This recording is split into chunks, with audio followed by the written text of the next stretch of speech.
Hello! Alors, petite interruption rapide. Après vérification, avant de publier cette vidéo, une erreur s'est glissée dedans.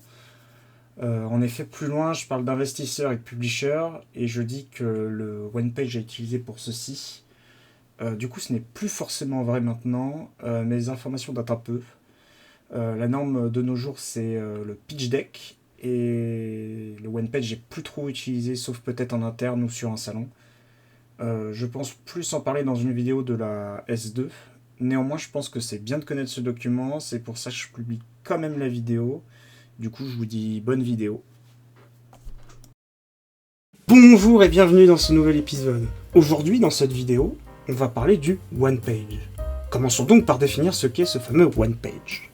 Le one page est un document présentant votre concept de jeu sur une seule page, recto verso maximum, comme le nom l'indique.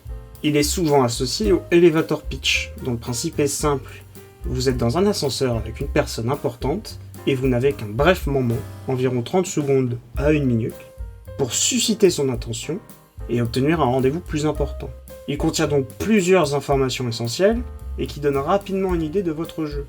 Ce document sera généralement partagé à des personnes extérieures au projet. Il peut s'agir d'éditeurs, d'investisseurs, d'autres studios, etc. Mais alors, que trouve-t-on dans ce document?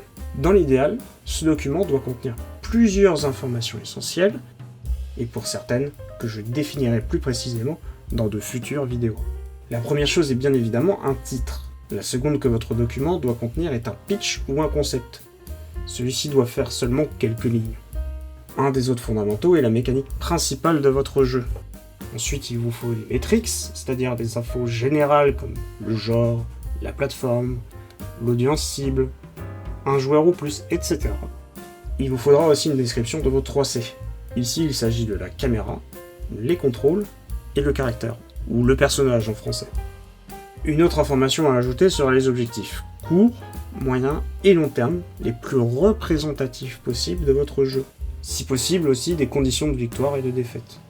Il vous faut aussi mettre les USP ou KSP pour Unique or Key Selling Point, ou plus grossièrement, quelles sont les caractéristiques uniques qui vont faire que votre jeu va se vendre. Enfin, il vous faudra le breakthrough, c'est-à-dire ce qui rend votre jeu original et unique. Il peut tout à fait se retrouver dans les USP ou les KSP. Selon à qui vous présentez ce document, vous pouvez aussi ajouter le prix, le temps de jeu et éventuellement une date de sortie. Bien évidemment, ces informations et leur agencement vont dépendre de pour qui vous faites ce one page. Mais de manière générale, il faut que la forme soit impeccable, et pour ce faire, votre document doit être bref pour donner une idée rapide et précise à propos du jeu, propre et ordonné, le lecteur doit pouvoir lire facilement votre document, enfin, avoir une identité visuelle, cela vous permet de vous démarquer et cela permet de transmettre d'autres informations sur le jeu. On peut prendre un exemple, c'est one page, sur le site gamedeveloper.com. Je vous mets bien évidemment le lien de l'article dans la description. Il existe d'autres moyens d'améliorer votre one page. Il faut connaître son audience, c'est-à-dire se mettre à leur place, ne pas hésiter à faire des recherches. Savoir à qui on parle permet de transmettre plus facilement sa pensée. Présenter une idée principale, claire et précise. Le mettre en valeur. Comme il s'agit de marketing, il ne faut pas hésiter à rendre le message le plus attractif possible. Mettre un moyen d'en apprendre plus sur le jeu, comme un QR code, un mail ou autre. Utiliser ses propres assets. Il faut éviter d'utiliser ce que l'on trouve déjà sur le net, comme des photos, des dessins, etc. Ne pas hésiter à montrer que l'idée vous appartient, de la propriété intellectuelle donc. Enfin, itérer. Il faut demander l'avis d'autres personnes pour l'améliorer. Ces moyens vont vraiment vous permettre d'être plus efficace et d'obtenir de meilleurs résultats. Donc n'hésitez pas. Aussi, les one page peuvent être numériques. Donc n'hésitez pas à en profiter en mettant des vidéos ou GIFs. Le one page est donc un document à connaître et à savoir faire si vous voulez faire en sorte de faire grandir votre projet, en trouvant des personnes que cela intéresse, que cela soit un futur employé, des éditeurs ou des investisseurs.